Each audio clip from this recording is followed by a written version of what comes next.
Hello दोस्तों, स्वागत है आपका हमारे चैनल डाटा 24 में। तो आइए दोस्तों, बढ़ते हैं आज की नई कहानी की ओर।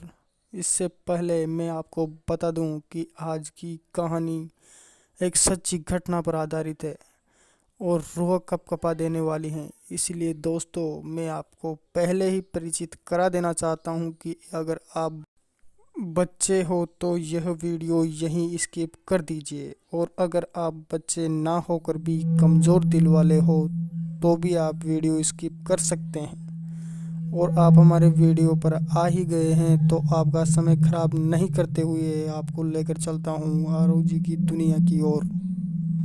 हाय दोस्तों, मेरा नाम है आरव और मैं राजस्थान के जयपुर ज़िले में रहता हूँ, जो कि राजस्थान की राजधानी भी है।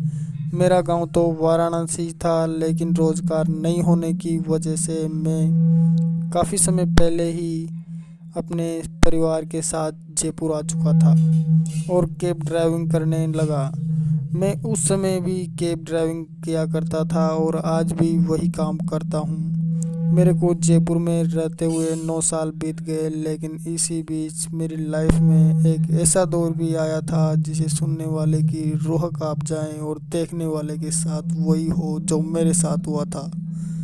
दरअसल ये बात है 2 साल पहले की। तब मैं अपनी कैब में किसी पैसेंजर को एयरपोर्ट छोड़ने जा रहा था। रात का माहौल था, कोहरा काफ़ी ज़्यादा सड़क पर पड़ रहा था, कड़ाके की ठंड थी। रात के करीब 9 बज रहे होंगे। मैंने पैसेंजर को एयरपोर्ट पर छोड़ा। मैं थोड़ी देर वहां रुका, फिर मुझे नोटिफिकेशन मिली कि हाल ही में किसी ने यहां से थोड़े दूर की अपनी लोकेशन डाली है और उसको 30 किलोमीटर कहीं जाना है। मैंने उससे संपर्क किया और कंफर्म किया। उससे बोल दिया कि सर, मैं अभी 10 मिनट में आपके पास पहुंच रहा हूं। उन्होंने कहा हाँ आ जाइए, हमें थोड़ी जल्दी है। मैंने कहा ठीक है सर। मैं यहाँ एयरपोर्ट से रवाना हो गया। मैं वहाँ गया।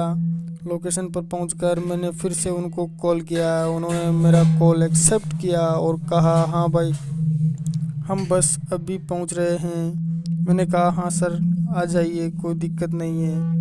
वह अपनी वाइफ के साथ वहाँ अपना बड़ा सा बैग लिए और गोद में अपनी बच्ची को लिए हुए पहुँचे। मैंने ओटीपी पूछा, उन्होंने बताया। मैंने कहा आइए बैठिए सर। वो बैठ गए। मैंने उनका बैग अपनी गाड़ी में डिग्गी में रख दिया और पूछा चलें सर। उन्होंने कहा हाँ चलो। मैंने गाड़ी रवाना कर दी। हम चल रहे थे। फिर थोड़े आगे चलने पर उनकी वाइफ मुझसे कहती हैं भैया गाड़ी रोकना, मेरी बेटी को प्यास लग रही है, मुझे पानी की बोतल लेनी है। मैंने कहा जी मैडम, और मैंने गाड़ी रोक दी। सर गाड़ी से उतरे और बोतल ले आए। उन्होंने बोतल अपनी वाइफ को दी और मुझे चलने को कहा। हाँ चलो भाई। हम फिर से रवाना हो गए। भयानक रात का अंधेरा और ऊपर से कोहरा और फिर बिल्कुल कम आबादी वाला क्षेत्र मेरी कपकपी को और ज़्यादा बढ़ा रहा था। थोड़ी देर बाद हुआ यह कि मेरी गाड़ी इधर उधर लहराने लगी। उन्होंने कहा क्या हुआ भैया? मैंने गाड़ी से नीचे उतर कर देखा तो आगे से ड्राइवर साइड का टायर पंचर था। मैं घबराया नहीं क्योंकि मेरे पास स्टेपनी थी। मैंने सर से कहा सर आप नीचे आ जाइए, गाड़ी का टायर पंचर हो चुका है। उन्होंने नीचे उतरते हुए कहा ओ शिट यार, इसे भी अभी ही होना था, कितनी अर्जेंट है मुझे।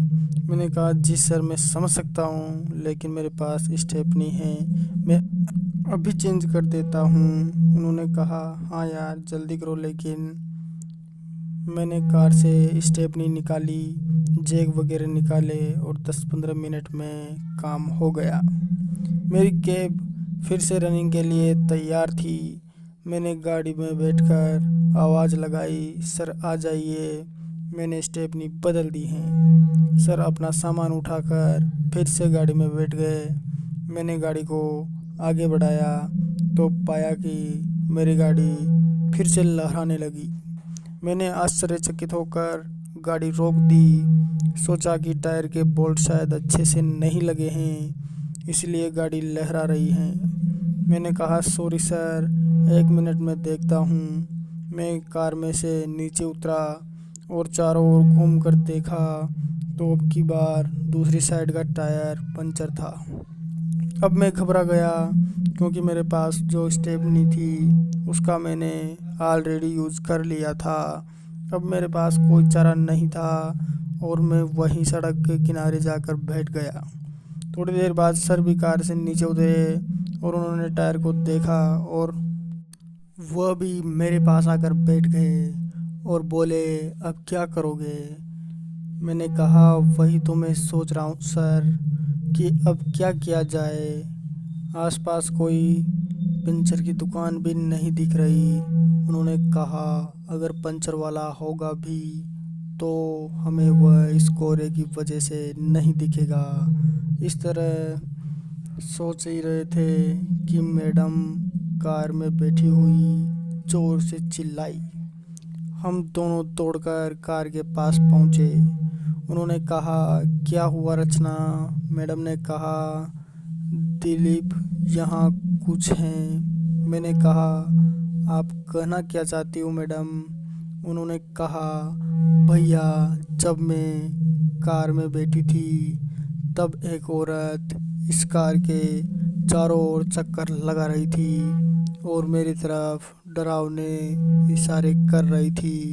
मैंने उनकी बात को इग्नोर नहीं करते हुए